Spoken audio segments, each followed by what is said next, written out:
guys, welcome to my channel. So today's video is going to be a first impression and review of the brand new Urban Decay All Nighter Liquid Foundation. I am very excited to try this. I've seen some good and some bad reviews, but I absolutely love the Urban Decay Naked Skin Foundation. That's actually basically the first foundation I ever bought when I really got into makeup. You know, I tried some other things years before, but this was the first foundation I bought and I absolutely love it. So I have some high hopes for this one as well. This shall be interesting because for one, I have dry skin, so and I also have some texture on my skin. So this is a very full coverage foundation. I actually have not really tried a full coverage foundation in fears of it being a disaster. But I did recently see Kathleen Lights' video. She also has dry skin and loved this foundation, so it gave me some hope that it may go alright. So I got the shade 0.5. That is actually the same shade that I am in the Naked Skin Foundation. However, I have heard that this foundation does oxidize, so it might become a little bit too dark for me throughout the day. So I'm curious to see how this goes. I am actually going to prep just half of my face this time. I use a primer and a moisturizer on one half. My face is cleaned. So let's see how that goes. First of all, I'm going to put on the Bare Minerals Skin Longevity Vital Power Infusion. This is just a really nice kind of moisturizing serum. I'm only going to put it on the left side of my face though and just use that for the one side that we're going to prep. Alright, I'm actually going to pin my hair back now and just get that out of the way. Alright, for the primer I'm going to use my Bare Minerals Prime Time and Brightening / Illuminating. This is my absolute favorite, so I know that this will not affect how I feel about the foundation. It's just going to give me a true test since this is what I basically use almost every day.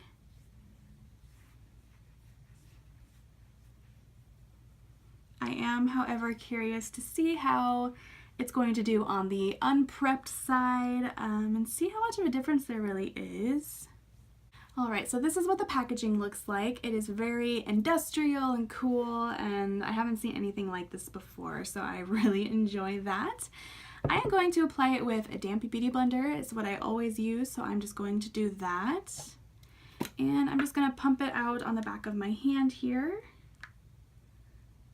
It pumps out not very much, but I do know that a little bit goes a long way on this. It actually is runnier than I expected. I thought it would be super thick and does not move at all. So let's see.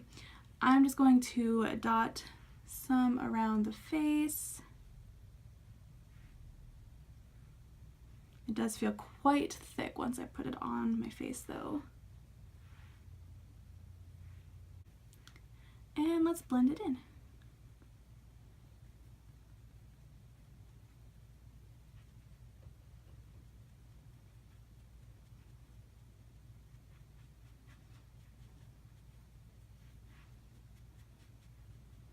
I'm finding it a little bit harder to blend than my other foundations on this side. It could be because it's thicker. It also may be that I don't have a primer, so we'll see how the other side blends out.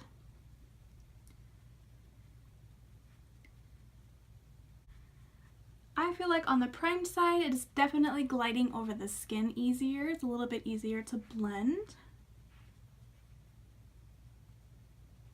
So this actually doesn't seem to be too heavy like I expected. I am still seeing some of my skin peeking through. I'm just going to zoom you guys in a little bit. I do think that the primed side, this one here, does look better than the other one. I feel like it just looks a little more hydrated and it also has some fuller coverage. I'm going to go in with just a little bit more on my cheeks.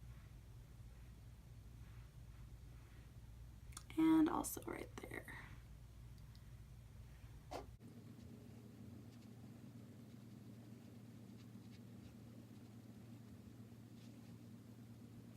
Alright, so I put a little bit more on. It does seem to have some more coverage now. I'm just going to take a look closely here.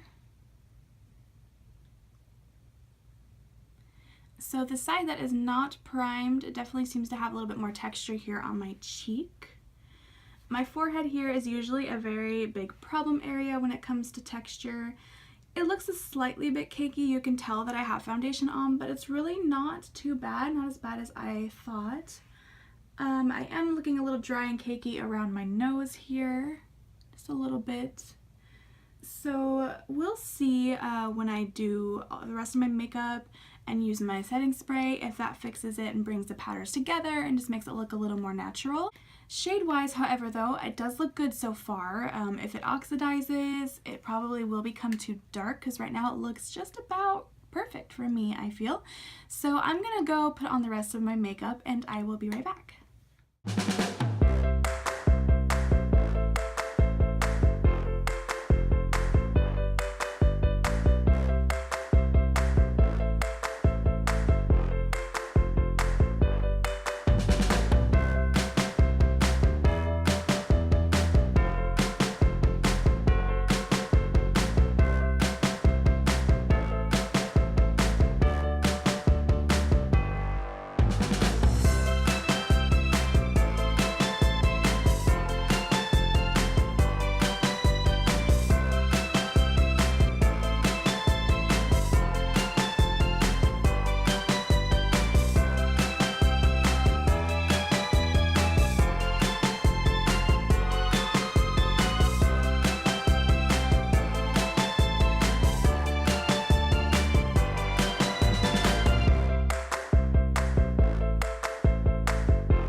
the rest of my makeup is on, and with the setting spray, I actually think that it did help a little bit with the cakiness.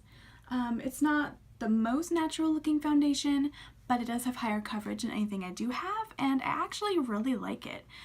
Let's see, as far as the color, I don't really think it's oxidized too much, maybe just a tad bit, but I don't think it's enough to really be too off from my skin tone. I think this works quite well. It is about 2 o'clock right now in the afternoon, so I'm just going to go about my day and check in with you guys a little bit later, probably right before bed, and just let you know how it wore and what it's looking like at that point. So I'll see you guys in a little bit. Bye! Alright guys, I am back. It is about 10 o'clock at night, so this foundation has been on for almost 8 hours now. So looking at it close up, it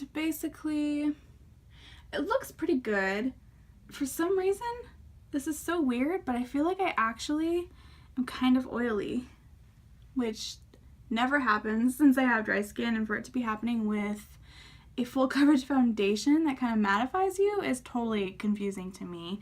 It was a very hot day, so at first I thought it was just that, but I've cooled off and everything, and I still just feel I'm kind of shiny, which is totally weird. However, it doesn't look bad. There's still that little bit of cakiness that I saw before. I do definitely feel that the primed side is holding up better than the non-primed. It doesn't look as textured, and also my blush and highlight I feel looks better on this side as well.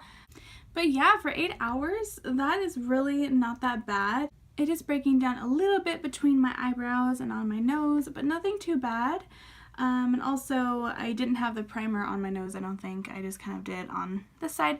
So I do like the foundation. It is not perfect, first off. One weird thing that I did notice is that throughout the day, my skin did feel dry, especially on my under eyes, which I've never had happen. I can't say for sure that that was the foundation. I was wearing a concealer that I've only worn a couple of times now. However, I didn't have that happen to me the first time I wore that concealer, so maybe it was a combination of the two, or just the concealer, or maybe even just the foundation alone. So yeah, I definitely think trying different combinations of primers, powders, and concealers with this foundation will be the key to figuring out what is the best way for me to wear this. And also maybe just prepping my skin with a moisturizing mask before, just so that it doesn't cling to any texture. But again, it is not looking as bad as a lot of other foundations have, and I do like it for the most part. I'm actually really pleasantly surprised that this worked out as well as it did. I will continue to use it and try different ways of using it and see what works out best for my skin. So if you do have dry skin like I do, I would say give it a shot. Get a sample if you're unsure, but it could work out for you. Don't discount it totally first off, because like I am seeing, I was wrong in my assumption that it was going to be absolutely horrible on me, and I'm happy that I've gotten it and that I'm trying it, and I do like the coverage of it, and the shade stayed good. It didn't oxidize anymore throughout the day, and I just really love Urban Decay, so I am happy with it. That is all that I have for you guys today. Thank you so much for watching. Please subscribe if you haven't already, and I will see you in my next video. Bye!